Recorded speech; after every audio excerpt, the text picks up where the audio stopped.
Vamos a organizarnos para escuchar a los especialistas, académicos y representantes de los movimientos sociales. ¿Estamos listos? ¿Estamos con ustedes? ¿Está bien? ¿O tú sabes cómo? No, va a ser uno y uno. ¿Usted? ¿Están los dos? Nomás están dos. Muy bien, vamos a empezar con el doctor Jaime Cárdenas Gracia. Él es doctor en Derecho, es investigador de este Instituto de Investigaciones Jurídicas, es profesor de la División de Estudios de Posgrado y cuenta con innumerables publicaciones en temas electoral y derechos humanos.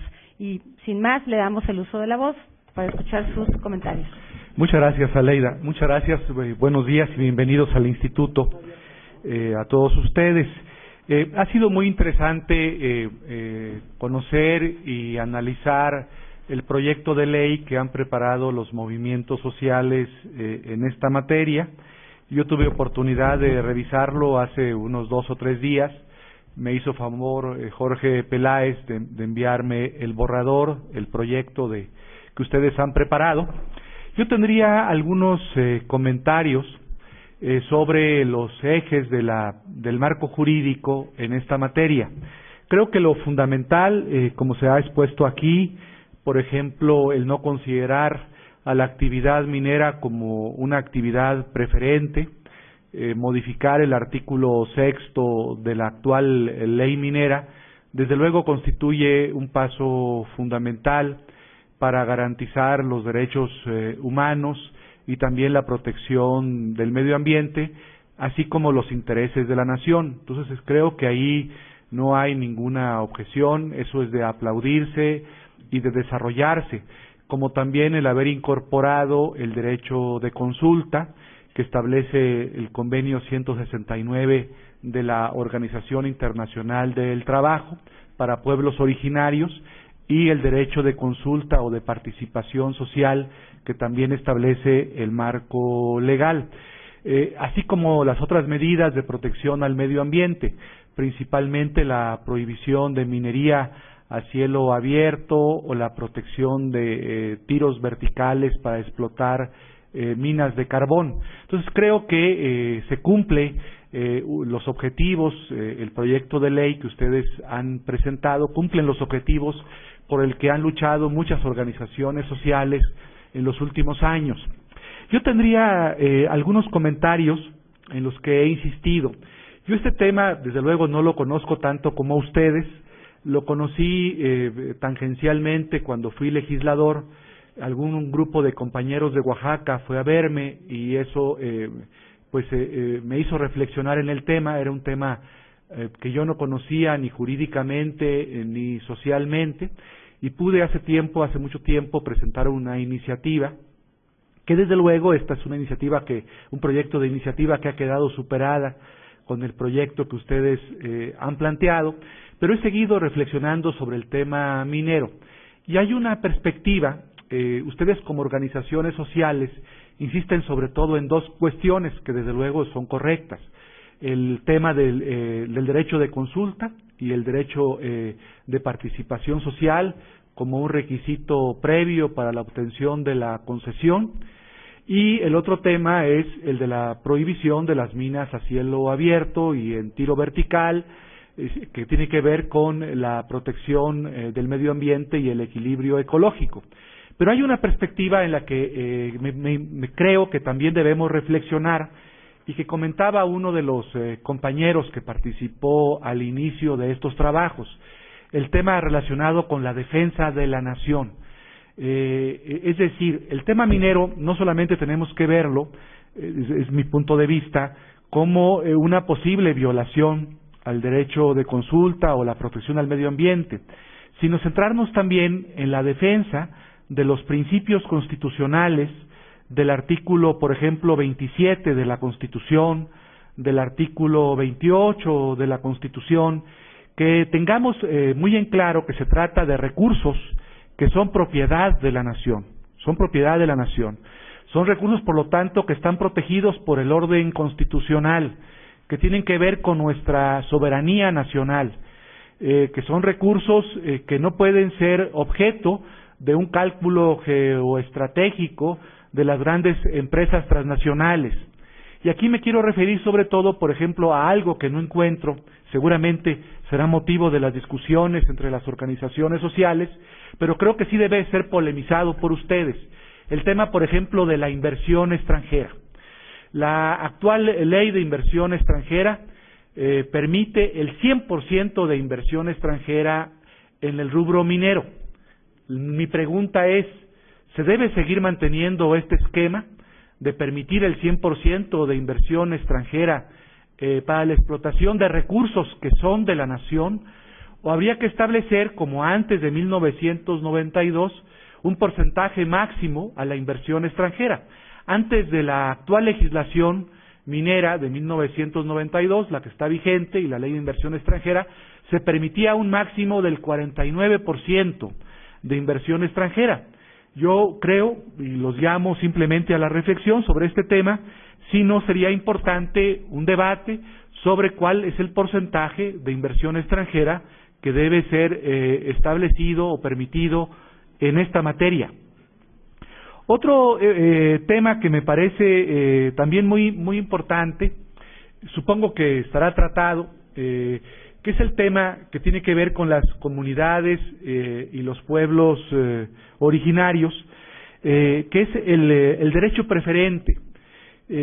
Bueno, yo sé que no sé si se lo hayan planteado los pueblos originarios y las comunidades en el país, que ellos mismos puedan realizar la explotación minera y que tengan un derecho preferente a las explotaciones mineras, pero que el criterio para determinar ese derecho preferente no sea un criterio como el que establece, por ejemplo, tanto el artículo 13 y el artículo 13 bis de la actual ley minera, que tienen que competir los pueblos originarios y las comunidades pues con los solicitantes de concesiones en plano de igualdad, porque el criterio son para obtener la concesión las mejores condiciones económicas.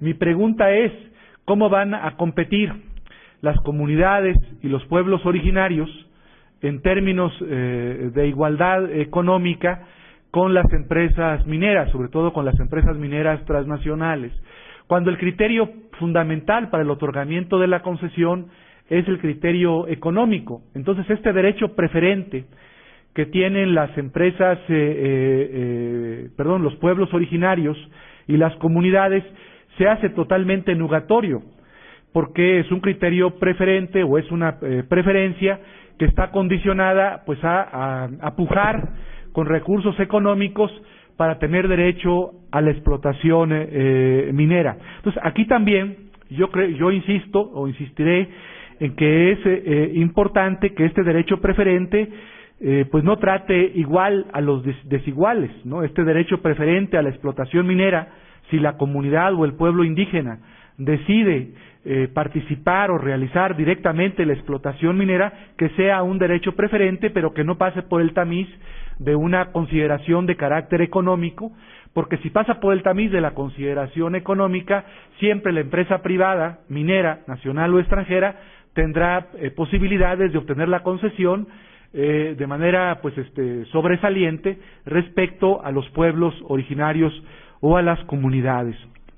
Otro tema que aquí se comentó por Francisco Cravioto y que ha sido motivo sobre todo de la inquietud o de las inquietudes del Pacto por México y de las iniciativas que han presentado los legisladores, tiene que ver con la Ley Federal de Derechos, cómo establecer un incremento en los derechos, no como actualmente se prevén en el artículo 263 de la Ley Federal de Derechos, donde ustedes saben que se pagan derechos por la extensión de tierra concesionada, ¿no? Se establecen 7, 8 pesos, en fin, y pueden ser hasta cantidades superiores a 100 pesos por hectárea, para que los derechos se cobren respecto a la ventaja o el beneficio o la utilidad económica de la extracción de estos minerales. Creo que también aquí, aunque es un tema que tiene que ver con la hacienda pública mexicana, con la hacienda pública federal, es muy importante que el cobro de derechos se realice no como establece actualmente la Ley Federal de Derechos respecto al terreno concesionado, sino al beneficio económico que se deriva de la explotación de los minerales. Y la discusión es en torno al porcentaje, ¿no?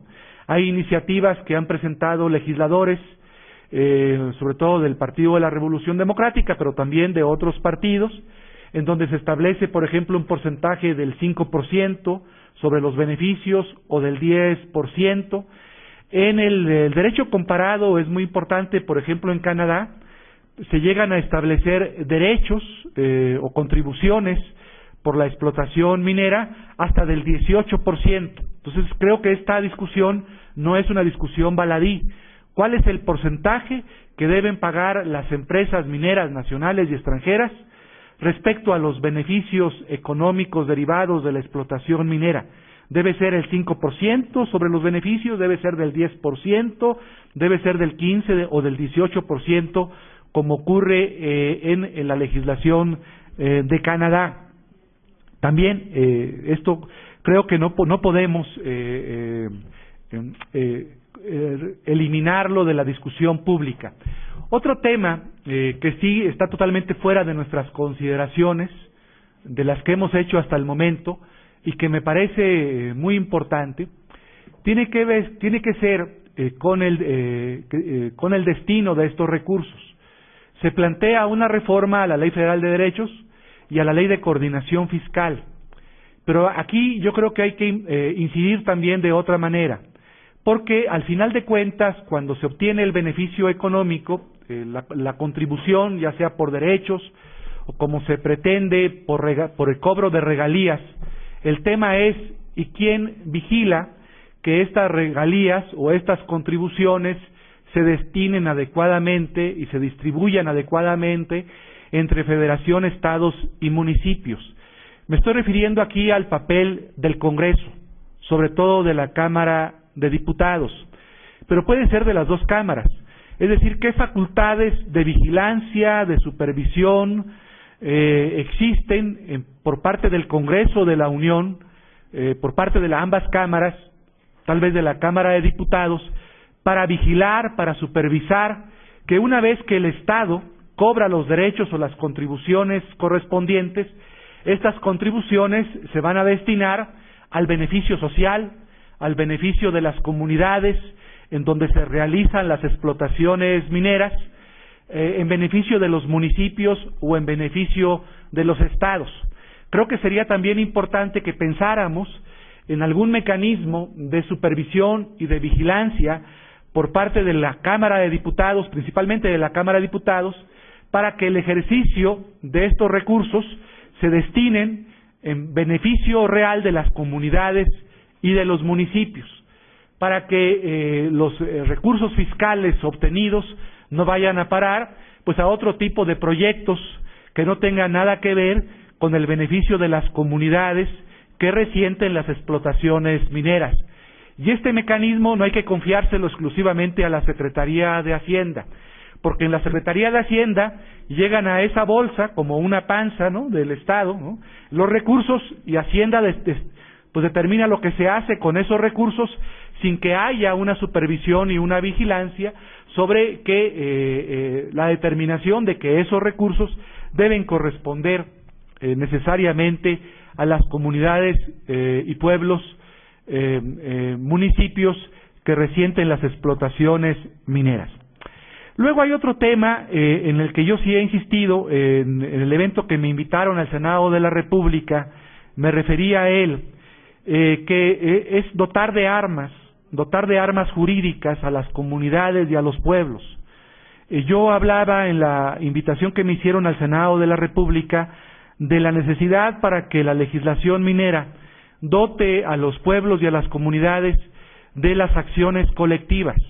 Es decir, para que como pueblos, para que comunidades puedan ustedes comparecer no simplemente ante la Secretaría de Economía a solicitar una inspección para vigilar el cumplimiento de las obligaciones que tienen los concesionarios, sino de acudir ante los tribunales y que estén legitimados procesalmente para que como pueblos, para que comunidades, para que como ejidos, para que como municipios puedan acudir ante un tribunal y decir, a un tribunal federal, tal como lo establece el párrafo tercero del artículo 17 de la Constitución, tal concesionario está violando la ley, procede la nulidad de la concesión, procede la reversión, la cancelación de la concesión, y que tengan este derecho, esta legitimación procesal activa, mediante la figura de acciones colectivas, para demandar del tribunal, del juez de distrito o de un tribunal colegiado, según sea el caso,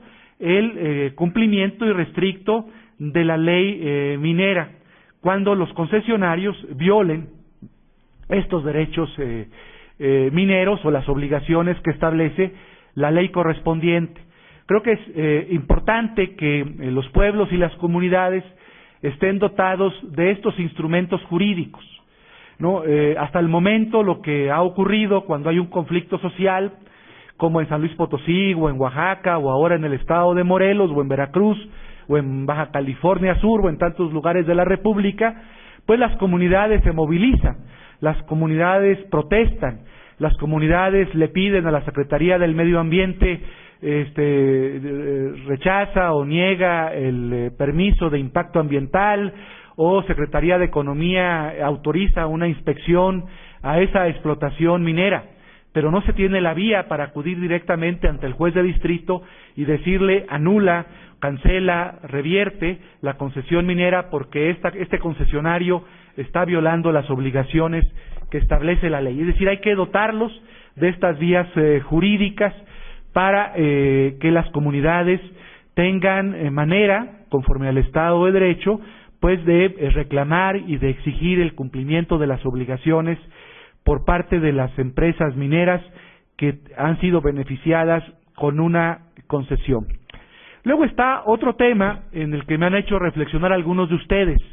Por ejemplo, cuando estuve en el evento del Senado de la República, al final algunos compañeros se acercaron conmigo y me dijeron, no dijo usted nada acerca de las asignaciones mineras.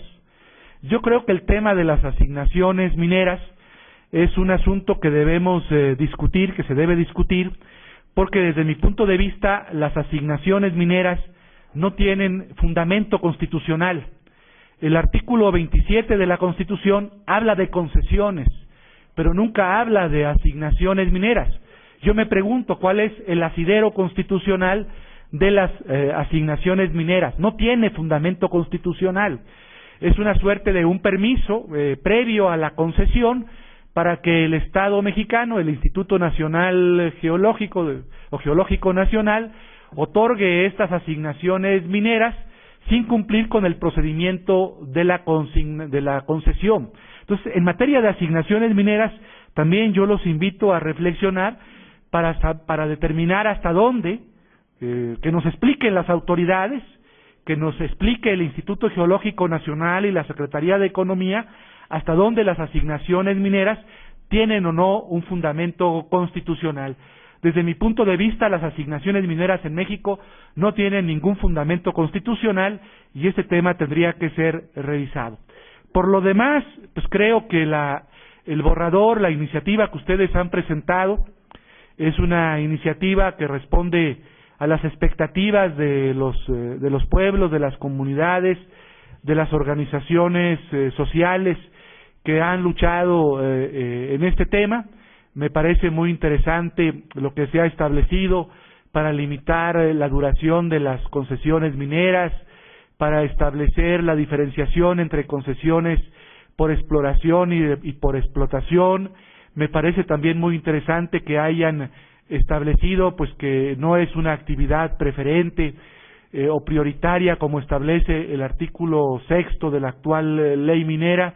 Yo creo que este borrador, en caso de que se aprobara en el Congreso de la Unión, implicará un cambio fundamental en el derecho mexicano y desde luego en el respeto hacia los pueblos, las comunidades, los municipios y las organizaciones sociales que han luchado por tantos años, y yo los felicito.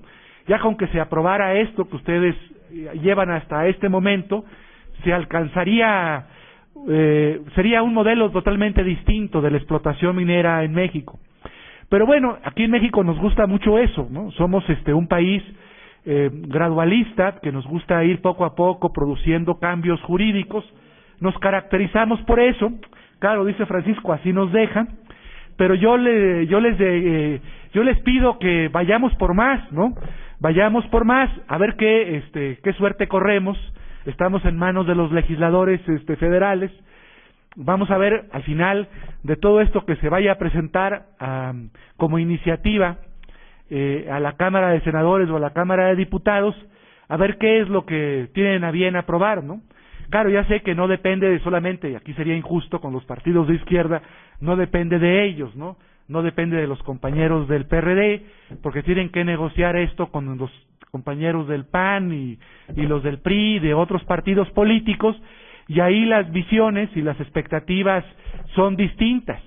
Pero desde luego hay que exigir un paquete ambicioso, un paquete amplio de reformas, y bueno, y estar después supervisando y vigilando la labor que realicen los legisladores de estos partidos para ver qué es lo que tienen a bien aprobar, ¿no? Esperemos que lo que tengan a bien aprobar pues sea en beneficio de la nación, y sobre todo que se cumplan estos tres ejes que me parecen fundamentales, que se cumpla el objetivo de garantizar y proteger los derechos fundamentales de todos, individuales y colectivos, que se proteja al medio ambiente y el equilibrio ecológico, y desde luego que se hable de la defensa de la nación, de la soberanía nacional, porque en los últimos años, desde que entró en vigor la ley vigente de 1992, ha habido un saqueo a la nación.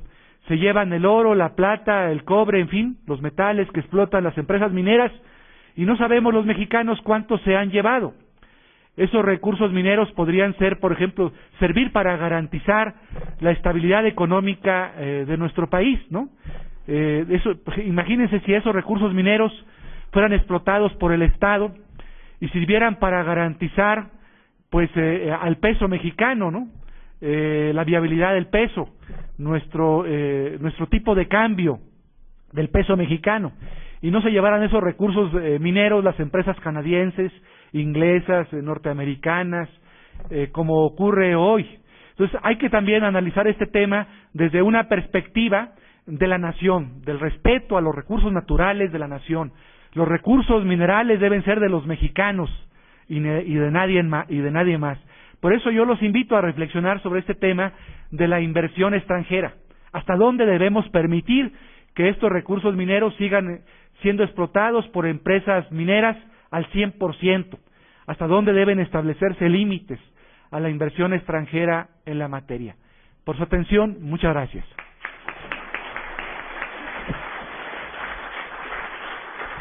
Muchísimas gracias al doctor Jaime Cárdenas por sus interesantes reflexiones y aportaciones a esta propuesta de ley minera. Ahora vamos a escuchar a un representante del Consejo de Caracterizadores de Capulalpan de Méndez, Consejo de Caracterizados de Capulalpan de Méndez, Oaxaca, a Javier Cosmes Pérez, que también ellos han estado involucrados en todo este proceso de construcción de la ley minera. Adelante.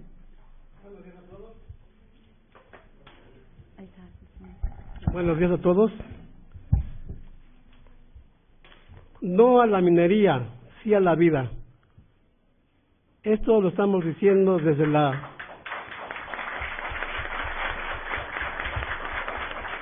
Lo estamos haciendo y diciendo desde el seno de la Sierra Juárez de Oaxaca. Estamos a 70 kilómetros de la ciudad. Es un paraje montañoso. Estamos sobre 2.100, 2.300 metros sobre el nivel del mar. Es un clima, podemos decir, frío, mucha vegetación. Y decimos no a la minería, sí a la vida. Yo quiero nada más decirles que es una comunidad indígena de origen zapoteca y tiene sus orígenes hacia el año 1200. Tenemos un título primordial de 1599. Pero sí nos duele y nos ha dolido hasta los huesos el que el efecto de esta minería mala y viciosa tiene alrededor de 270 años. Empezaron a mover, pues, los españoles y franceses. Entonces les quiero decir únicamente el efecto que tenemos ahorita es la pérdida de 13 manantiales. Capulalpan es rico en agua, sin embargo esos 13 manantiales nos hace falta. Tenemos una montaña que atraviesa la comunidad, tan rica es en minerales, en oro y plata, que esa es la ambición de las compañías extranjeras, últimamente Continuous Resource y Sundance. Quisiera hacer un comentario de que por eso es que queremos decirles a ellos no a la minería, aun cuando fuera subterránea, menos la de atajo abierto, porque ya sufrimos los embates. Mal al ambiente, bosques afectados, agua contaminada, bastantes viudas hace unos 60 años, 40 años, hijos abandonados porque los obreros, los mineros, morían de 20 a 25 años de vida, porque contraían enfermedades por el mal ambiente, las malas condiciones de vida que tenían al interior de la mina. Ahora estamos en pie de lucha y queremos primeramente felicitar a Morelos por el tiempo que tuvo al negarles la manifestación ambiental a esta compañía. Yo los felicito.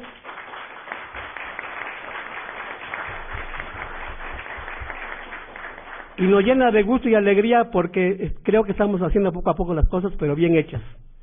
También les quiero decir que en el 2006, con mucho esfuerzo, estuvimos en la Cámara de Diputados, porque Profepa Oaxaca no nos quería hacer caso con una demanda que habíamos puesto en Oaxaca, en la Plaza Oaxaca. Vinimos a México y aquí entregamos la demanda. Se ganó la demanda y es la que está ahorita en pie de lucha. Está cerrada la compañía, pero está en peligro de nuevo que la quieran abrir. Entonces, nosotros estamos como también San José del Progreso, estamos en pie de lucha, pero creo yo que también falta la estructura, la organización. No la queremos presumir, pero sí se les queremos decir. Capulalpan se rige por usos y costumbres y sus bienes son comunales. La autoridad máxima es la Asamblea Comunitaria de Comuneros y es la que nos detiene, nos organiza y nos hace tan fuertes que no nos pueden dividir. Queremos decirles de que de esa manera estamos trabajando y ahorita estamos sosteniendo esta demanda para que no se abra de nuevo la mina. Claro, no podemos negar todos los males que nos hizo. Beneficios ninguno. Como dijeron ya antes los expositores, toda esta riqueza sale fuera del país y no tiene ningún beneficio para Capulalpan. Qué ironía que Capulalpan en este momento es pueblo mágico y al rato vaya a ser un pueblo de muerte y sin agua. Nosotros con mucho esfuerzo tratamos de sostener las riquezas que tiene Capulalpan y fuimos declarados por Turismo Federal como pueblo mágico, porque tratamos de sostener nuestro medio ambiente, nuestros bosques, nuestras riquezas, la fauna y la flora a cuesta de todo. Lo estamos sosteniendo, pero si la mina sigue, va a quedar un pueblo fantasma. Capulalpan no va a ser dentro de unos 10 años nada. Gracias.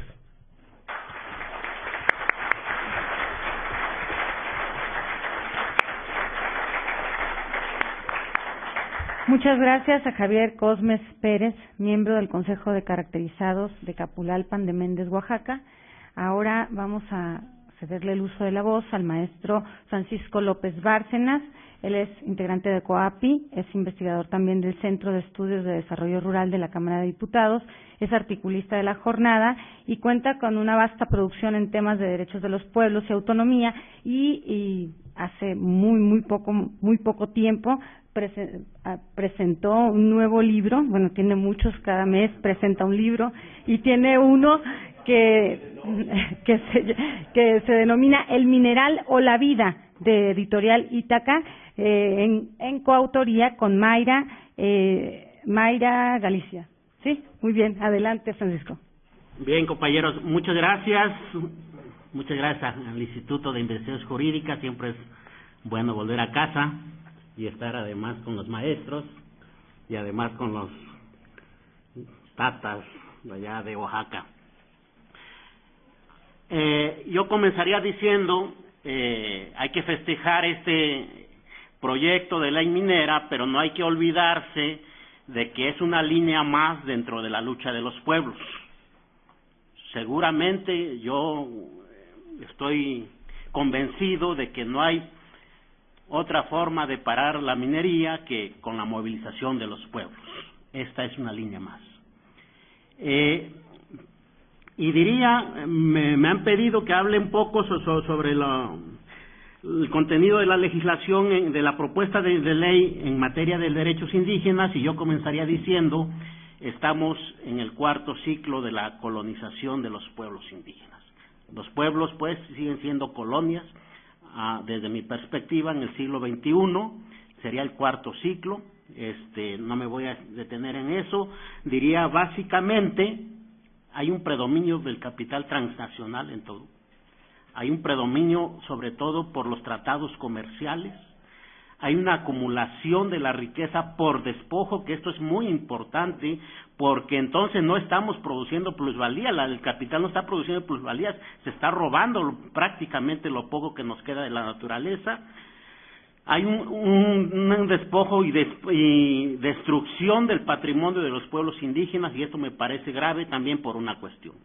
Creo que la crisis que vive el capitalismo actualmente no solamente es una crisis del régimen, yo creo que es una crisis civilizatoria, como mucha gente lo ha dicho, aquí en la UNAM lo ha dicho Enrique Leff, lo han dicho mucha gente, yo creo en eso, y si hay una crisis civilizatoria, tenemos que buscar qué civilización entonces nos va a dar las pautas de vida, y me parece que los pueblos indígenas. Sin embargo, si se está destruyendo su patrimonio cultural, pues nos vamos a quedar sin asideros, y pues quién sabe qué vamos a hacer. Creo que eso caracterizaría un poco. Y hablando de concesiones mineras, quisiera plantearles unos datos que encontré en mayo. Esas son 31.051 concesiones en todo el país. Las hectáreas, me cuesta leer esos números, pero son 39 millones de hectáreas. El 20% del territorio nacional, dicen, las cifras son muy variables. Nosotros, con Mayra, en el libro del que hablaba la compañera Leida, ya hace tiempo que encontramos que era el 28. Felipe Calderón, antes de irse desde la presidencia de la República, dijo que era 32. Ahora, la Dirección de Minas dice que es 20. Son cifras indicativas. Aunque fuera el 20%, es 20% del territorio que ya perdimos, compañeros, y que en 100 años no vamos a recuperar, a menos que hagamos algo. Y algo es movilizarnos. 300 compañías, la mayoría canadienses, estadounidenses, y un montón de proyectos, la mayoría de ellos en exploración, afortunadamente. Lo importante tal vez sea que hay algunas cifras que consideran que hay 28 millones de hectáreas que son núcleo duro de los pueblos indígenas. Es decir, no hay duda de que son territorios indígenas. Puede haber más.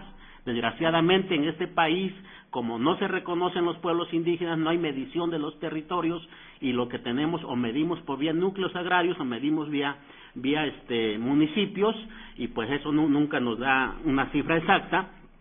Lo cierto, por ejemplo, es que hay 5.000 concesiones que abarcarían 1.900.000 hectáreas, que es prácticamente el 17% del territorio de los pueblos indígenas concesionados.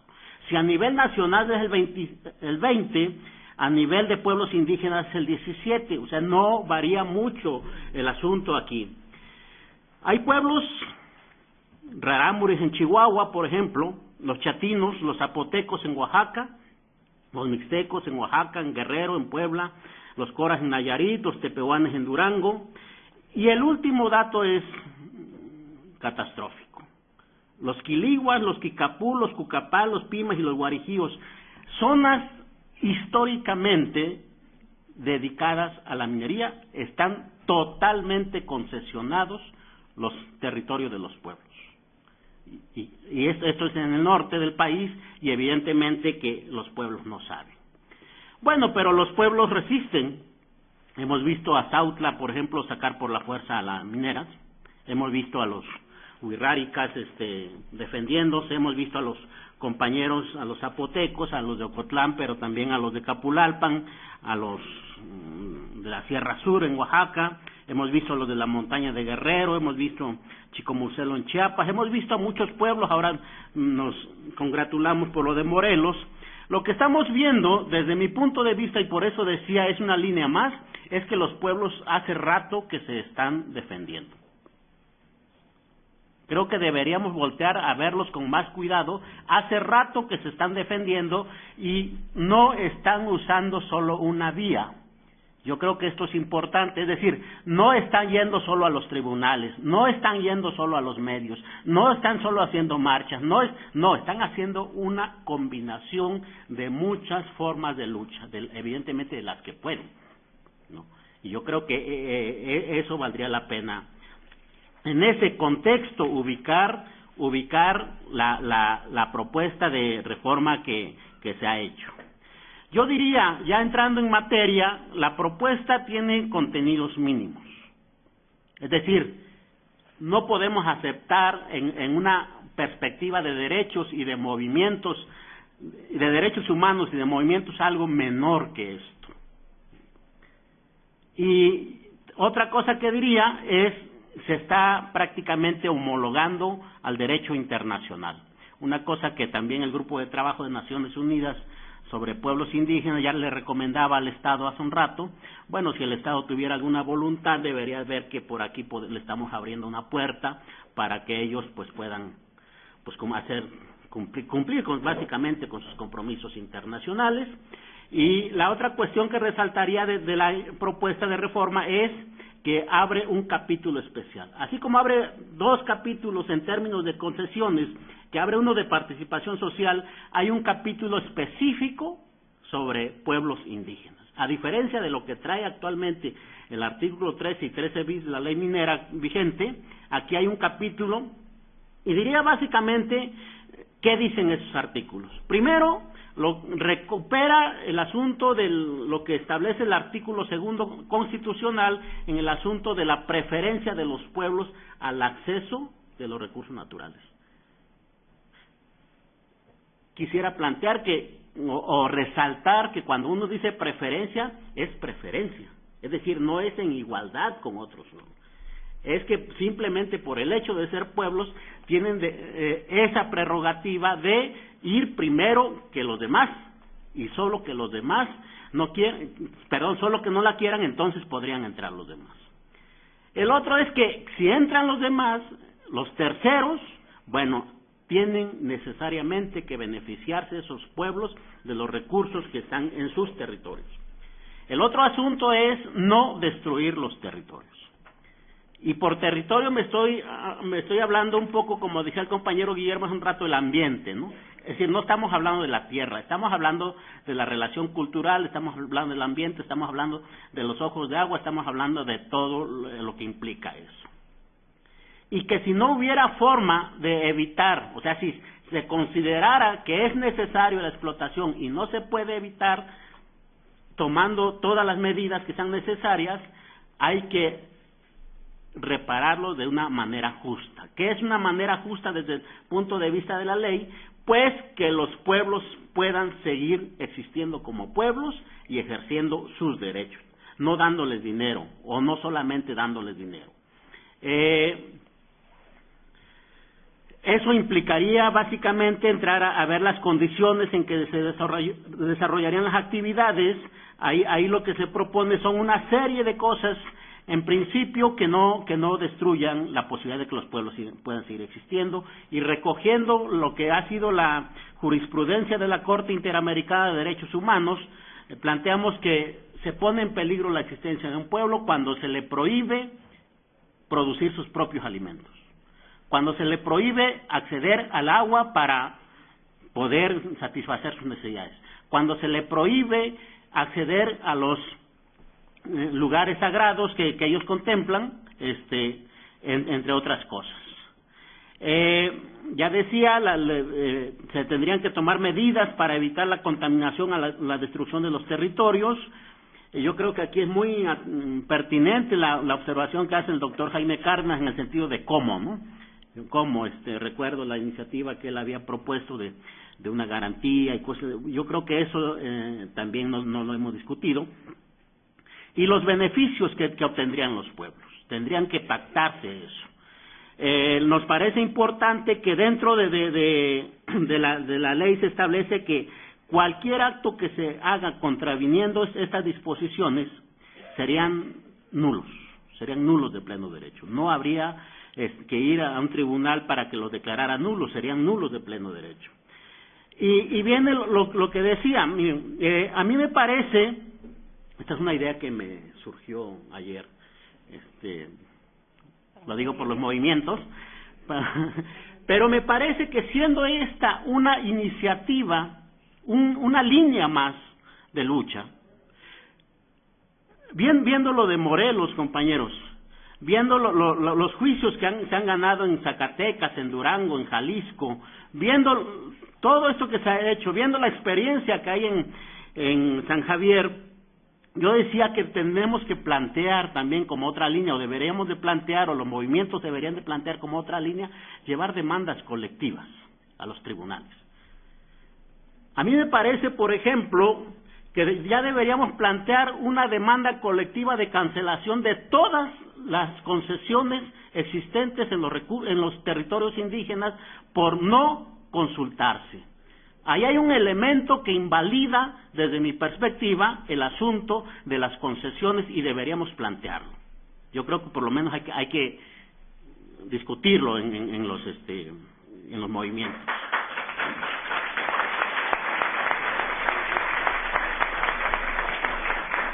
Me parece que otra demanda que tenemos que llevar es que en estos pueblos del norte que les decía, al estarlos despojando literalmente de sus territorios, se está produciendo un etnocidio. Es decir, los quiliguas, los cucapús, los pápagos, ya no van a poder resistir sin territorio. Es decir, ya no van a poder seguir siendo pueblos. A mí me parece que tendríamos que paralelo a esta discusión de la ley, tendríamos que discutir una demanda de etnocidio.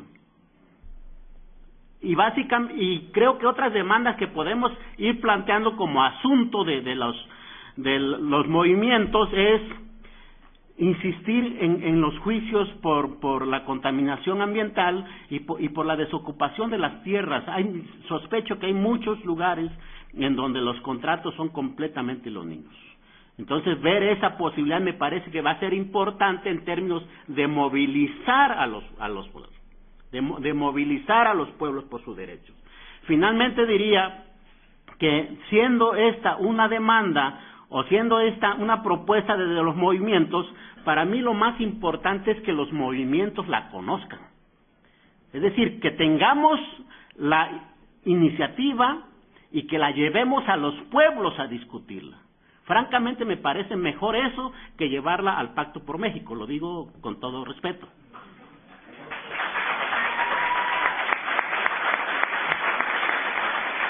Evidentemente son procesos distintos y es muy probable que se necesiten los dos, pero del que no podemos prescindir es de que los pueblos la conozcan. Yo creo, eso es lo que yo creo. Muchas gracias. Muy bien, muchísimas gracias Francisco López Bárcenas por estas reflexiones, estos aportes que se siguen construyendo, que se siguen adicionando al contenido de la propuesta de ley minera desde los pueblos, con el apoyo, con las aportaciones también de académicos, especialistas y representantes de partidos políticos. Vamos a cerrar esta mesa, esta amplia mesa de debate, de aportes, de comentarios, reflexiones, con la participación de una compañera del Movimiento de Medio Ambiente y Sociedad de Baja California, por aquí tenía el nombre, es que la libreta ya está llena de anotaciones, y bueno, es Irina Tasviña, representante de la AC Medio Ambiente y Sociedad, y por favor, es muy importante escuchar tus reflexiones en representación de este movimiento. Gracias, buenos días. El agua es un derecho humano. Con la minería y con las concesiones que se están otorgando en nuestro país, están poniendo en riesgo nuestra agua, el agua de los pueblos, el agua de las ciudades. ¿A qué le llamamos minería tóxica? Es la minería que utiliza sustancias tóxicas y genera residuos tóxicos que se quedan por cientos y miles de años en el territorio, incluso filtrándose a los acuíferos y contaminando nuestra agua. Evidentemente es urgente la reforma a la ley minera, son urgentes estos cambios que las organizaciones estamos proponiendo, pero a su vez es urgente que esta información baje al contacto con la población, que llegue a las ciudades, que llegue a las escuelas, que se cree una mayor conciencia del problema al que estamos enfrentando en este momento algunos grupos. Baja California Sur es uno de los estados más áridos del país. Nuestra disponibilidad de agua per cápita es muy pequeña a comparación de otros estados. En Baja California Sur actualmente tenemos dos grandes amenazas en el sur de nuestro estado. Una es Minera Los Cardones, que quiere establecerse en la zona de amortiguamiento de la Sierra de la Laguna, un área natural protegida que capta la mayor cantidad del agua que se suministra al sur de nuestro estado, a la ciudad de La Paz, Los Cabos, Todos Santos, etcétera. Otra amenaza es Minera Pitaya, a escasos 50 kilómetros de la ciudad de La Paz, a escasos 12 kilómetros, 8 kilómetros de otras poblaciones. Y en ambos casos hemos constatado que la presión política ejercida por las organizaciones y la población han sido nuestra defensa, han servido para, de alguna manera, ponerle trabas a estos proyectos ante las instituciones, ante Semarnat. Se han llevado a cabo 2 reuniones públicas en las que hemos presentado ponencias, las organizaciones civiles, y le hemos dejado en claro a la autoridad y a la población que estos proyectos de minería tóxica no se deben permitir en nuestro estado por el frágil ecosistema que tenemos y por la escasa cantidad de agua que tenemos. Por ponerles un ejemplo, la minería antigua en nuestro estado durante 200 años solamente extrajo 800,000 toneladas de material. Dejaron sus jales mineros abandonados sin ningún tipo de contención. Son unas montañas que uno las ve desde que va por la carretera llegando al Triunfo, llegando a San Antonio. Y esos jales han estado filtrando sustancias tóxicas como arsénico y metales pesados cada vez que llueve. Se han estado filtrando a pozos de las comunidades cercanas. Y finalmente, pues esto está trayendo consecuencias en la salud de los pobladores. Un solo proyecto de estos megaproyectos de minería tóxica, como Mina Los Cardones o Mina Pitaya, extraería en 10 días las 800,000 toneladas que extrajo la minería antigua. Por lo tanto, nos dejaría residuos tóxicos de millones de toneladas que estarían ahí a perpetuidad, afectando nuestros acuíferos y afectando la salud de nuestros hijos y las siguientes generaciones. Definitivamente la minería tóxica es una amenaza. Queda claro que la presión social es lo que va a mover a las autoridades y, en nuestro caso, estamos proponiendo que se reúnan firmas. Para empezar, que se hable con los estudiantes, con las poblaciones, con las comunidades, que se les explique cuál es el problema y posteriormente se les pidan firmas para que apoyen esta reforma de nuestra ley minera, para que entiendan cuál es la razón por la que urge una reforma a esta ley minera. En el caso nuestro, actualmente tenemos 15,000 firmas de la población de La Paz y Los Cabos, de Loreto, que rechazan los proyectos de minería tóxica que amenazan nuestro estado. Y es una manera directa de informar a la población sobre lo que significa estos proyectos y la amenaza que representa para sus vidas y las de las siguientes generaciones. El agua vale vida. El oro no vale nada. Gracias.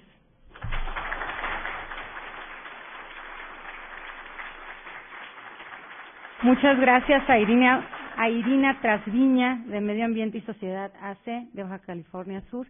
Bueno, de esta manera concluimos esta primera mesa del Foro de Minería, de la Ley de Minería. Les agradecemos mucho la presencia a los movimientos. Bueno, vamos a abrir entonces un momento de preguntas a los expositores y comentarios. No hacemos receso antes hacemos preguntas abiertas. ¿Sí? Nada más les vamos a solicitar, por favor, breves comentarios, breves preguntas para que puedan tener más personas oportunidad de expresar. Sí, que se presenten, muy bien, que se presenten, por favor, y que hagan su comentario y su reflexión. Por acá, empezamos con usted, por favor. Adelante.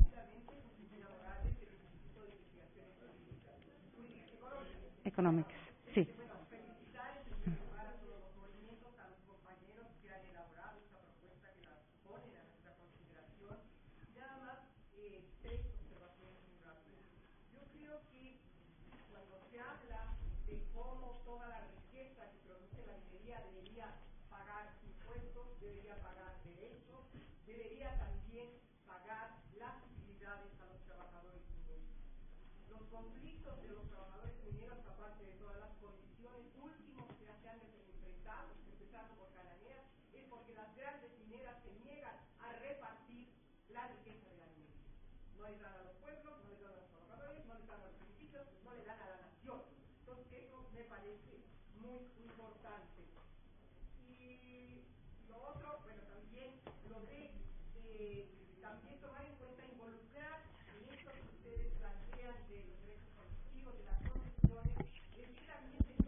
Muy bien, muchas gracias. Hacemos una ronda de 5 preguntas, 5 reflexiones para empezar. Compañero.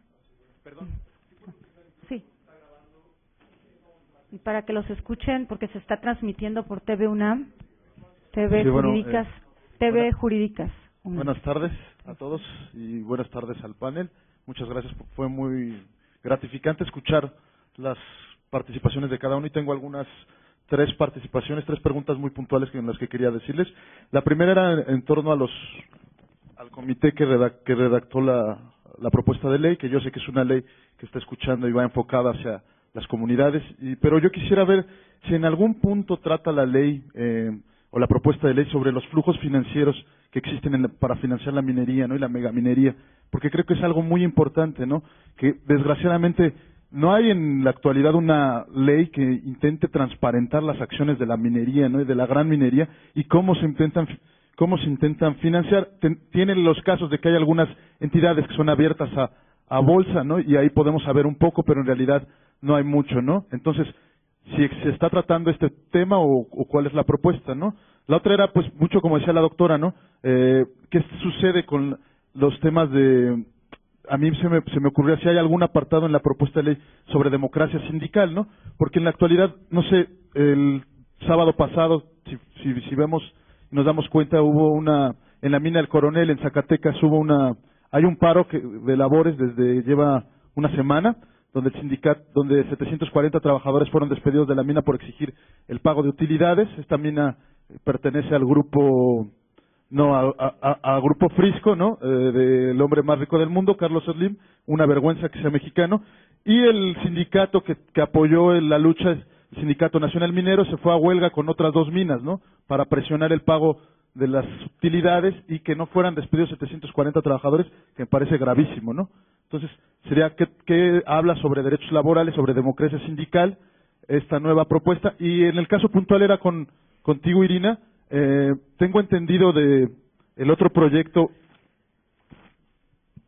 los 2 proyectos que está llevando en Baja California Sur, el de la minera Los Cardones y minera Pitaya, pero yo te quería preguntar, he estado siguiendo un poco las actividades del Grupo México que se encuentra en esa zona, ¿no? Y un poco en el desierto de los Vizcayos, y todavía no había una decisión específica sobre esta mina muy grande que se llama El Arco, ¿no? Y que, bueno, en cuanto se instale o cuando se apruebe la mía, no recuerdo si ya fue aprobada, Bien. pero qué ha sucedido, ¿no? Y cuál es y qué es lo que está pasando con las comunidades de estas localidades donde intenta instalar Grupo México una mina que va a ser una mina gigantesca, ¿no? Y que posiblemente va a desertificar va a utilizar mucha agua, ¿no? Entonces, eran esas 3 preguntas puntuales, Sí. y gracias, Muchas gracias. Les solicitamos brevedad, por favor, para que puedan participar más personas, las más posibles, ¿no? Compañero, por favor. Si es posible que se presenten, mucho mejor. Adelante. Luis Torres Monroy. Yo vengo de una comunidad indígena del Valle del Mezquital, en el estado de Hidalgo, y estoy aquí porque tengo interés en ver cuál es el alcance de la iniciativa de ley respecto a un tema que creo que es vinculante, que es el transporte de gas natural. Escuché en una de las presentaciones el asunto de la servidumbre, que antes se llamaba derecho de acceso de vía o acceso de vía o derecho de vía. Para nosotros ese es un tema central porque hoy se está discutiendo el paso de un gasoducto que viene de Tamazunchale, San Luis Potosí y que va al Saus en Querétaro. Entonces, a mí en lo particular me interesaría saber a dónde se toca la ley minera con estas otras actividades que tienen que ver con la minería, pero que no son exactamente minería. Luego, me extraña que esté ausente de la iniciativa de ley la Secretaría de Energía, por ejemplo, en este mismo sentido. La Secretaría de Energía tiene atribuciones para supervisar, evaluar, en fin, este tipo de trabajos como es el asunto del gasoducto. Luego, creo que no la escuché, no sé si lo contenga, pero me parece que la ley debiera empezar con una definición de la minería, que fuera, según mi parecer, abarcante de estas otras actividades que se relacionan con ese asunto. Y otra inquietud que me surge es que no he visto, porque no conozco la iniciativa, pero a lo mejor lo contiene, cómo se vinculan las autoridades del Estado mexicano con el monitoreo, la verificación, el cumplimiento de todo lo que pudiera prever la ley. Esto es, a mí me hace falta, por ejemplo, saber por qué el municipio de Tasquillo, de donde yo vengo, no tiene conocimiento del proyecto de construcción del gasoducto, por qué no está interviniendo en la supervisión, revisión de los permisos de la concesión, en fin. ¿Y por qué el Estado no ha dicho nada? Y bueno, ¿por qué el gobierno federal no consultó a los pueblos indígenas antes de presentar el proyecto de creación del gasoducto? En fin, no encuentro un apartado, hasta donde lo he escuchado, en esta iniciativa de ley que vincule estos 3 órdenes de gobierno en este problema. Ya lo dejo ahí, tengo muchas inquietudes, pero lo dejo ahí. Gracias. Muy bien, muchas gracias. Por acá, de este lado, compañera. Como les comentaba, hacemos una ronda de 5 para que puedan contestar los ponentes y hacemos luego otra ronda. Buenos días, mi nombre es Aida Gaucín, soy estudiante del posgrado aquí en la UNAM. 2 preguntas muy concretas también. Primero, pues se me hace muy interesante la cuestión de la participación ciudadana que están metiendo, en este caso de las comunidades o los pueblos afectados en su caso.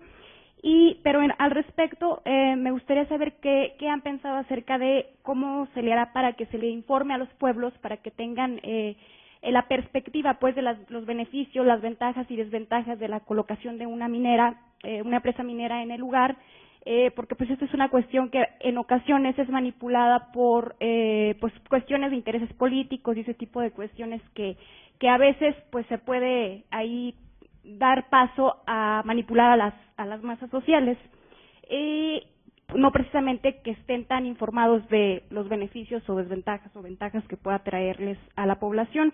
Y 2, ¿a qué se refieren con gran escala en cuestión de prohibir las mineras a cielo abierto, por favor? Muchísimas gracias y muy interesante la propuesta. Felicidades. Gracias. Muy bien, muchas gracias. ¿Por aquí en medio alguna participación? ¿Compañero allá? Sí.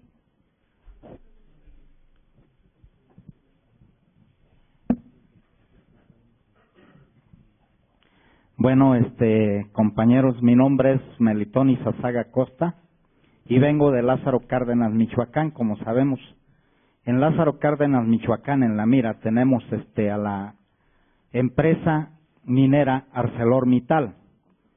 Esta empresa ya devastó la región, contaminando las aguas, destruyendo nuestras viviendas y, bueno, están consiguiendo lo que dice en el artículo 4 de la Constitución. No hay vivienda digna ya, es un desalojo forzoso al que nos están obligando ya. Nos van a echar los cerros encima, próximamente nos van a sepultar por los trabajos que están haciendo en las faldas del cerro y a las puertas de nuestras viviendas, de nuestras colonias. Los residuos invadieron ya el río Acalpican y este río sobrepasa ya los niveles de los pueblos. Entonces este río en tiempo de lluvias se va sobre los pueblos, arrastra todo tipo de animales domésticos, arrastra las huertas de los ejidatarios y pasa por sobreviviendas, arrastra a esta gente que encuentra su paso.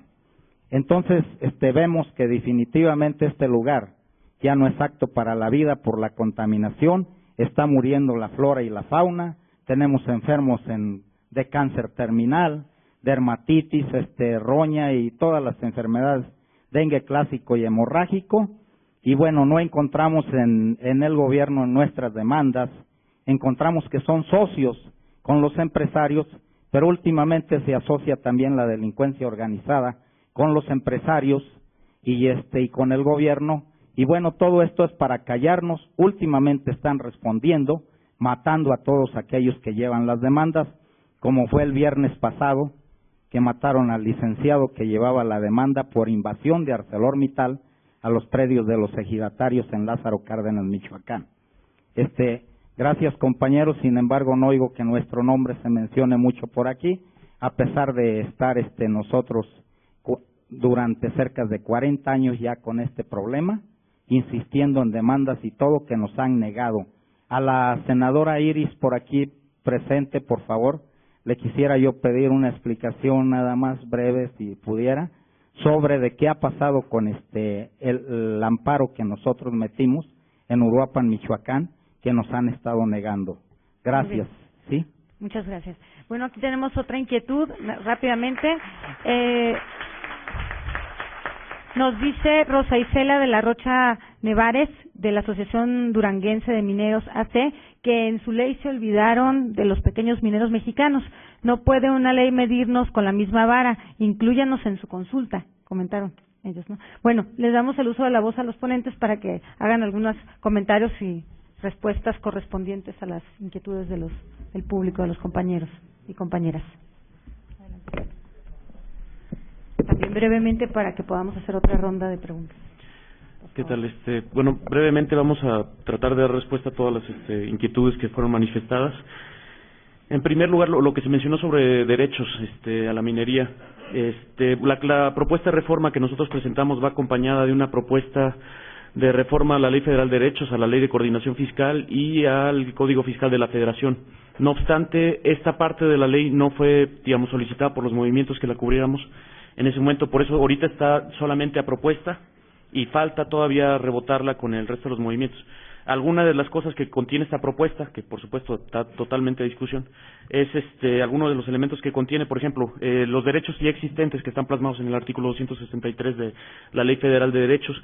Lo que se establece son tres regímenes distintos escalonados para el cobro de derechos por hectáreas. Esto atiende un poquito también las necesidades de pequeños mineros, en contraste con medianos mineros y grandes mineros, a los cuales van aumentando considerablemente las cantidades cobradas por precisamente las hectáreas de concesión. Ahora bien, ya se ha mencionado in extenso que el cobro por hectáreas, de derechos por hectáreas es insuficiente, eso es absolutamente cierto. La reforma que propusieron los diputados establece pues una especie de regalía que cobra 5% al valor de las utilidades reportadas por las empresas mineras, lo cual precisamente abre completamente la puerta a la elusión fiscal, a la elusión del pago de este derecho, perdón. Por lo cual, nuestra propuesta establece que algo fundamental, generamos un nuevo artículo un nuevo derecho a cobrar, que es precisamente un cobro de derechos con base en el valor de la producción a boca de mina, también escalonado en 3 regímenes distintos según pequeños productores, medianos productores y grandes productores, precisamente por estos argumentos que mencionaban sobre que podría ser un impuesto regresivo. Pues no, digamos, ahora sí que tiene diferentes aplicaciones según el tamaño del productor, digamos, se cobra de forma distinta y se cobran diferentes porcentajes. Se establecen también cobros de derechos bastante considerables por la transmisión, fusión y división de concesiones. Esto también como un mitigante para la especulación. Y se derogan, por ejemplo, derechos que cobraba la Secretaría de Economía por entregar información sobre cartografía minera. También establecemos ahí en esa propuesta la derogación de lo mismo. No obstante, estas propuestas todavía están a discusión, o sea, al final de cuentas no fueron solicitadas por los movimientos y entonces todavía falta rebotarlas y ver si las incluimos en la propuesta de ley minera. Sobre lo de reparto de utilidades a mineros y lo de democracia sindical, estas dos cuestiones las atiende la Ley Federal del Trabajo. Entonces, por supuesto que es importante incluirlas y es de lo que les mencionábamos, que la legislación minera no se reduce pues a la ley minera, sino hay muchos otros cuerpos legislativos que tenemos que atender y esto definitivamente es uno de ellos. Entonces habría que incluir de más adelante pues un análisis de la Ley Federal del Trabajo e incluir estas propuestas que precisamente nos ayuden a beneficiar pues al sector laboral que pues trabajan pues en la minería. Se habló sobre los flujos financieros. ¿Qué trae la propuesta? Bueno, fue una de las cosas que a lo mejor nos saltamos por falta de tiempo, pero en el artículo 7, originalmente era la fracción 9 de la ley anterior, ahí es donde están establecidos todos los, se establece una cláusula de confidencialidad sobre todo la información que entreguen las empresas de sus estados económicos, pues, y por supuesto, esta información, al final de cuentas, nosotros no solo anulamos esa cláusula de confidencialidad, sino también tratamos de que los estándares pues de presentación de información que se establecen ahorita el estándar internacional máximo que existe ahorita es por el de la ley Dodd-Frank de Estados Unidos. Entonces tratamos que se plasmara ese mismo estándar en la ley minera y obligando pues a las empresas no solo a reportar quiénes son sus accionistas, sino también cuáles son los flujos financieros que ocurren dentro de la empresa y por supuesto y lo más importante también cuál es el nombre verdadero de la empresa, porque al final de cuentas aquí tienen registrado pues una empresa mexicana que es difícil luego ligarla con cuáles son los capitales internacionales o nacionales que están detrás de esa empresa, ¿no? No sé si quieres seguir o continúo con la lista de aquí lo de transporte de gas natural. Nosotros lo que eliminamos de la ley minera, y eso fue a lo largo y ancho de la misma porque aparecen muchísimos artículos, fue la capacidad que tienen ahorita las empresas mineras que si descubren gas en sus propios proyectos de explotación, pues pueden aprovecharlo y comercializarlo y vendérselo a la Comisión Federal de Electricidad. Entonces anulamos eso. En el momento que descubre una concesión minera pues que hay gas que puede ser aprovechado, tiene la obligación de reportarlo a Petróleos Mexicanos y Petróleos Mexicanos será quien se encargue de la explotación de ese mismo gas, bajo sanción de cancelación de la concesión. Eso está en esta ley. La definición de minería está en el artículo 27 constitucional. Ahí se dice, digamos, de todo lo que se establecen claramente cuáles son los minerales que pueden ser explotados. Estos son también plasmados in extenso en el artículo 4 de la ley minera. Todos aquellos minerales que no aparecen en esta lista no pueden ser, no se puede entregar una concesión para su explotación. Y eso básicamente, pues al final de cuentas, es entre el artículo 27 y el artículo 4 aparece ahí, creo yo que una definición bastante clara de lo que es la minería. Cómo las autoridades monitorean y verifican el cumplimiento. No hablamos ahorita en la exposición de la ley sobre todos los reportes que deben generarse, digamos, de parte de los concesionarios que deben entregar a la Secretaría de Economía, que inclusive estos mismos reportes y otro tipo de información que se genera sobre todo de la producción a boca de mina puede ser verificable a través de las inspecciones y en caso de mentir o no presentar los reportes, pues también ahí tenemos unas causales de cancelación importantes. La gran escala, ¿cómo se define? Todavía estamos en eso. No, hasta ahorita el consenso entre pues digamos todos los movimientos y quienes hemos participado pues en la elaboración de esta propuesta, tenemos muy claro que no, digamos, lo que es minería a cielo abierto, minería de tumba y relleno, esta minería por tiros verticales de carbón, que los pocitos de carbón famosos, y metimos también lo de la minería submarina, que es algo que para la próxima década va a estar fuertísimo. Digamos, sabemos cuáles son los tipos de minería que no queremos. Ahora bien, una definición precisa sobre qué tanto volumen diferencia una cantera de ahora sí que de un tajo a cielo abierto, de los que, digamos, eso tenemos que definirlo todavía. ¿Qué me falta?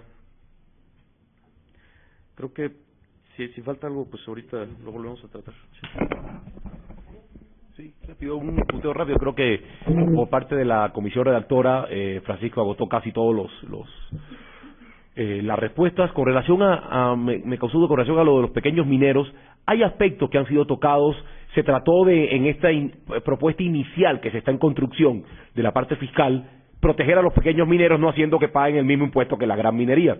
Pero creo que enriquecería mucho esta propuesta que los intereses de los pequeños mineros también entraran a la discusión, porque es cierto que hay aspectos que quizás no han sido tocados y no han sido regulados, así que si se nos acercan a todos los espacios que estamos contribuyendo con este proceso, pues perfectamente sus demandas pueden ser traducidas en la ley. Hay aspectos, pero evidentemente faltan otros. Con relación a las escalas, esa es una discusión incluso que se dio ayer en este proceso de taller que seguimos dando, y es algo que se tiene que definir con mayor precisión, ¿no? A partir de qué tipo, de qué volumen, de qué escala es que se prohíbe la gran minería, ¿no? Entonces es un aspecto que, con relación al tema del gasoducto y todos esos temas, desafortunadamente esos son temas que escapan a la ley minera, por eso quizás no lo ve reflejado acá, porque tiene que ver con otras leyes. Incluso una de las cosas que hicimos en esta ley, que es una reforma a la ley minera del 92, le permitía a los concesionarios de minería hacer explotación de gas natural en caso que encontraran gas natural. Eso se lo devolvimos de nuevo a Pemex, porque no es cuestión de la cual la ley minera tiene que estar dando cuentas, ¿no? Entonces no sé si con relación a la información nomás, hay un artículo que hacía referencia a Francisco, que es el artículo 7, el numeral 10, donde se plantea que es una obligación de la Secretaría solicitar y recibir con carácter público información sobre el volumen y valor de producción, beneficio y destino de los minerales, geología de los yacimientos, los estados económicos de las empresas mineras y metalúrgicas. Esa es una información que se tiene que transparentar a partir de lo que estamos proponiendo, así como el nombre y razón social de empresas asociadas involucradas en trabajos de explotación, exploración y beneficio y otras tareas. Entonces, hay varios artículos donde, con relación a la información, se permite que información de tipo financiero, estados económicos, sean transparentes, ¿no? Yo creo que más o menos se contesta todo, por cuestiones de tiempo pasamos. Muy brevemente, sobre el tema de la información, creo que ya lo contestaron, y también hay una propuesta, si no entendí mal, para que no exista secreto fiscal, o piensan proponer una reforma al artículo 69 del Código Fiscal de la Federación. Creo que eso hay que desarrollarlo, y lo digo breve, en adición a otras cuestiones. Habría que pensar también en el secreto bancario y en el secreto fiduciario, o sea, no solamente pensar en la modificación al artículo 69 del Código Fiscal de la Federación, sino también a las leyes de instituciones de crédito, en fin, a otras leyes que tengan que ver con el secreto bancario y fiduciario. Respecto al tema del gas, yo creo que sí debe estar eliminado totalmente de la ley minera, porque no puede haber una explotación privada de estos recursos, como ocurre, porque de acuerdo al artículo 27, párrafo sexto de la Constitución, el gas es un hidrocarburo, y por lo tanto es un recurso que solamente puede ser, como dice el artículo 28, párrafo cuarto de la Constitución, explotado por el Estado, por los organismos del Estado. Y es anticonstitucional en este sentido la vigente ley minera, que permite la apropiación y la disposición del gas cuando hay explotación minera. Eso violenta la Constitución, el párrafo sexto del artículo 27 y el párrafo cuarto del artículo 28 de la Constitución. Luego, respecto al tema que hizo la compañera sobre el derecho de consulta y cómo van a evitar la manipulación cuando se realicen las consultas, pues tiene que haber ahí supervisión de la Secretaría de Economía, ¿no?, en todo ese proceso, como parte del trámite para el otorgamiento de la concesión, Y por eso sería importante que quedara también muy claro en la ley pues las posibilidades de defensa, de acciones legales, de acciones procesales que pueden utilizar las comunidades indígenas, los pueblos originarios o los sectores sociales interesados, pues para decirle a la autoridad judicial que se repita la consulta porque no cumple con los 4 requisitos, no es previa, no es libre, no es informada, no es culturalmente adecuada. Tiene que haber supervisión tanto de la Secretaría de Economía como de los propios tribunales y por eso hay que dotar a los sectores sociales involucrados, a las comunidades y a los pueblos originarios de estas acciones colectivas como proponíamos en la exposición. Y luego el compañero, también el que preguntó del gas, perdón compañero, no me acuerdo de tu nombre, Luis, él dijo, ¿cómo vamos a involucrar a los niveles de gobierno, no? Es una cuestión que, claro, escapa a los intereses de las organizaciones ciudadanas. Tendría que haber, cuando se presenta la solicitud de concesión a la Secretaría de Economía, que la Secretaría de Economía notificara inmediatamente al Estado, al municipio, oye, te aviso que he recibido una solicitud de concesión, te lo notifico para los efectos legales a que haya lugar, ¿no? Simplemente creo que de esa manera se podría salvar el involucramiento para que las autoridades municipales digan no sé nada, o las autoridades estatales con una notificación que realice la Secretaría de Economía en cuanto reciban cualquier tipo de solicitud de concesión o de trámite para prorrogarla, etcétera. Después hay la definición de minería. Ya creo que la contestó Jorge la pregunta.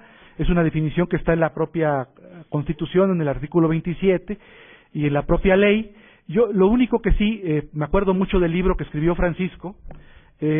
Cuando tú cuestionabas en el libro, Francisco, con la compañera Mayra que lo escribieron, el que no este tipo de definiciones y de qué minerales se pueden ser explotar, hay que cuidar que no quede esa definición en el reglamento, porque se estaría violentando la fracción 10ª del artículo 73 de la Constitución. Es decir, la definición legal de qué es minería y qué minerales son susceptibles de explotación debe estar o en la Constitución o en la ley, pero nunca en un reglamento. Y eso creo que está, no sé si esté contemplado, si no revísenlo, para que no sea la Secretaría de Economía que en un reglamento vaya ampliando los minerales regulados por ella, ¿no? Pues eso es todo. Muchas gracias. Francisco, compañeros, Irina, ¿te hicieron alguna pregunta directamente? Compañero.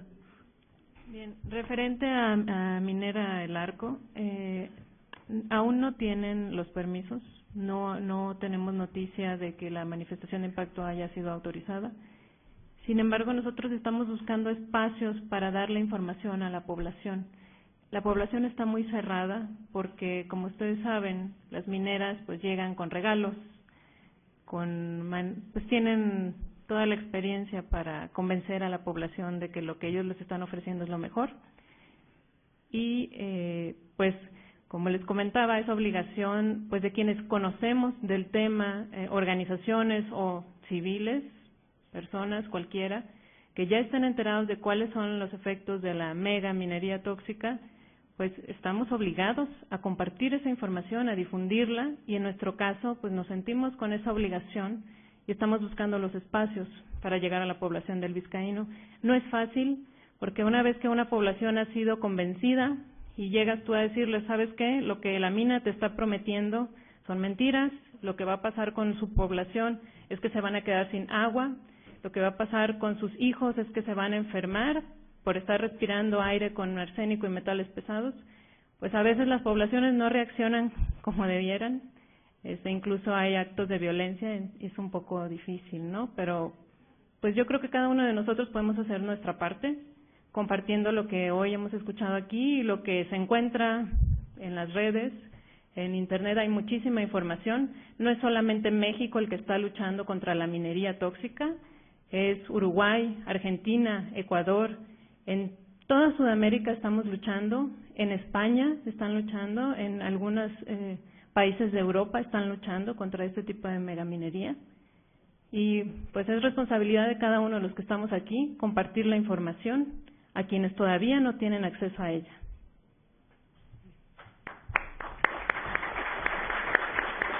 Muy bien, bueno, voy a pedirles una disculpa porque no se va a poder hacer la segunda ronda de preguntas para esta mesa por respeto al tiempo de los ponentes de la siguiente mesa. Mejor entonces sus reflexiones, sus comentarios, pues les pedimos que las realicen a la siguiente mesa. Eso me indica. No, adelante, Jorge. Sí. Con relación a la ley, es decir, que está, repito, todavía es un borrador porque se está enriqueciendo a partir de talleres que se van a hacer, de trabajo con los movimientos y con todo el que quiera aportar a este proceso plural, amplio que se está construyendo. A partir de que se le sumen algunos criterios que ayer se discutieron y que a lo mejor se discuten, posiblemente durante la semana que viene va a poder estar para consulta de todo el que quiera verla, repito, como borrador, todavía no como ley definitiva. En algunas páginas, y por lo menos nosotros, en nuestro caso, del proyecto de investigación que tenemos sobre derecho a la consulta de los pueblos, del proyecto Papita, aquí en el Instituto de Investigaciones Jurídicas, tenemos una página que es www.consultaprevia.org.mx, y ahí nosotros la vamos a subir, independiente de que me imagino que se va a dar a conocer ampliamente, y los medios y todo, y cada movimiento se encargará también de subirla, ¿no? Pero nosotros como proyecto de investigación, ahí la vamos a subir en caso de que se quiera conocer como borrador de propuesta. www.consultaprevia.org.mx, que no es una página para conocimiento en términos generales de movimientos, de pueblos, de distintas personas sobre el tema de la consulta previa con consentimiento en México. Están los estándares internacionales, entonces vamos a subirla ahí también para que sea una plataforma que ayude a que se conozca la ley, pero hay más cosas ahí en la página sobre consulta previa. Muy bien, así, de esta manera concluimos la primera mesa. Les agradecemos a los representantes del grupo redactor, a los académicos, especialistas y representantes de movimientos sociales. Este ha sido un excelente ejercicio de construcción y reflexión colectiva. Muchas gracias.